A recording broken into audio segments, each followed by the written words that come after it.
এই জায়গাটা হচ্ছে গিয়ে নওগাঁ জেলার বনতলা থানার মধুহিল যে একটা আমাদের বাজার আছে, এখান থেকে আগ্রাদুন রোড মূল বাজার মধুলপট্টি, এখান থেকে 1/2 কিলোমিটার রাস্তা আমাদের এখানে। দীর্ঘদিন ধরে এখানে আমরা এই রাস্তার সমস্যার মধ্যে জর্জরিত অবস্থায় আছি। আর মূলত এটা একটা বাণিজ্যিক এলাকা। ধানের সিজনে আমরা জানি যে এটা নওগাঁ জেলার মধ্যে সবচেয়ে বড় একটা মোকাম ধানের আড়ত। এখানে প্রতিনিয়ত প্রচুর পরিমাণে আমাদের যারা কৃষক ভাইয়েরা আছে তারা এনারা আসে এখানে ধানগুলো নিয়ে আসে বেচার জন্য।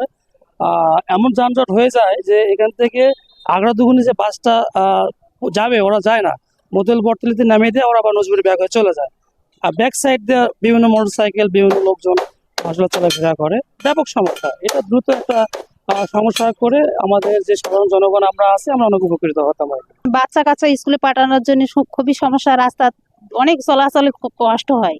আমাদের মধুইল বাজারের এই আগ্রাদুগুন রোড যে রাস্তাটা অত্যন্ত খুব দুর্ভোগজনক, এবং এখানে ধান কেনা বেচা হয়, বিভিন্ন পথচারীর অসুবিধা, গাড়ি চলাচল করতে অসুবিধা, বিভিন্ন যানজটের কারণে এই রাস্তাটা অতি সত্বর অতি দ্রুত তাড়াতাড়ি যাতে সুন্দরভাবে কাজটা করা যায়, এটা আমরা আশাবাদী।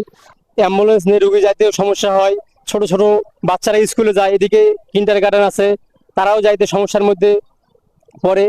আমি চাই যে এই রাস্তাটার অতি দ্রুত তাড়াতাড়ি সমাধান হোক। হ্যাঁ, ভাঙ্গা রাস্তা গাড়ি চলা খুব সমস্যা হইতেছে, গাড়ি ঘোড়া খুব চলা অসুবিধা। আর ভাঙ্গা চূড়া রাস্তার জন্য গাড়ি অ্যাক্সিডেন্ট হচ্ছে বা গাড়ি ঘোড়া খারাপ হইতেছে।